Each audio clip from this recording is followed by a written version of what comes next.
एक बार की बात है, महान सम्राट विक्रमादित्य अपनी पीठ पर बेताल को लादकर श्मशान से लौट रहे थे। जैसे ही उन्होंने कुछ कदम बढ़ाए, बेताल ने एक नई कहानी सुनानी शुरू की। बहुत समय पहले की बात है, उज्जैनी के पास एक राज्य था जिसका राजा धैर्य सिंह अपनी न्यायप्रियता और पराक्रम के लिए प्रसिद्ध था। वे अपनी प्रजा का ध्यान रखने वाले और सदैव सत्य के मार्ग पर चलने वाले शासक थे। उनकी रानी सुमति न केवल अनुपम सौंदर्य की धनी थी, बल्कि बुद्धिमान, निष्ठावान और अपने पति की परम भक्त भी थी। दोनों का राज्य समृद्ध था, किंतु उनका जीवन एक अभाव से ग्रस्त था। उन्हें कोई संतान नहीं थी।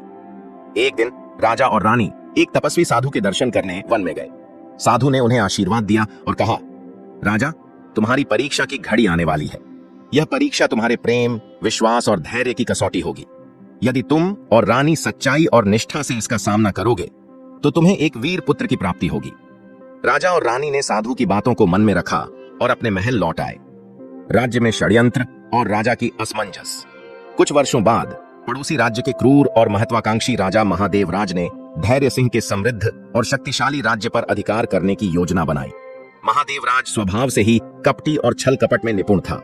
वह भली भांति जानता था कि यदि वह खुले युद्ध में राजा धैर्य सिंह का सामना करता तो उसकी हार निश्चित थी। धैर्य सिंह केवल पराक्रमी ही नहीं, बल्कि अपने सैनिकों और प्रजा के हृदयों में बसे एक न्यायप्रिय और सम्मानित शासक थे। अतः महादेवराज ने सीधी लड़ाई से बचते हुए एक गुप्त षड्यंत्र रचने का निर्णय लिया, जिससे राजा के मन में संदेह उत्पन्न हो और राज्य की नींव स्वयं ही कमजोर हो जाए। महादेवराज ने अपने विश्वसनीय गुप्तचरों को धैर्य सिंह के राज्य में भेजा।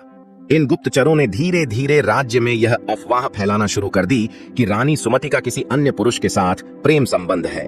पहले तो कुछ लोगों ने इस पर ध्यान नहीं दिया, क्योंकि रानी की निष्ठा और चरित्र की पवित्रता पूरे राज्य में विख्यात थी। किंतु जैसे जैसे अफवाहें फैलती गईं, कुछ संदेहशील दरबारी और स्वार्थी मंत्रियों ने इसे सत्य मान लिया। लोगों के मन में धीरे धीरे संदेह के बीज बो दिए गए। कुछ दरबारी, जो पहले ही राजा से ईर्ष्या रखते थे, इस षड्यंत्र को और हवा देने लगे।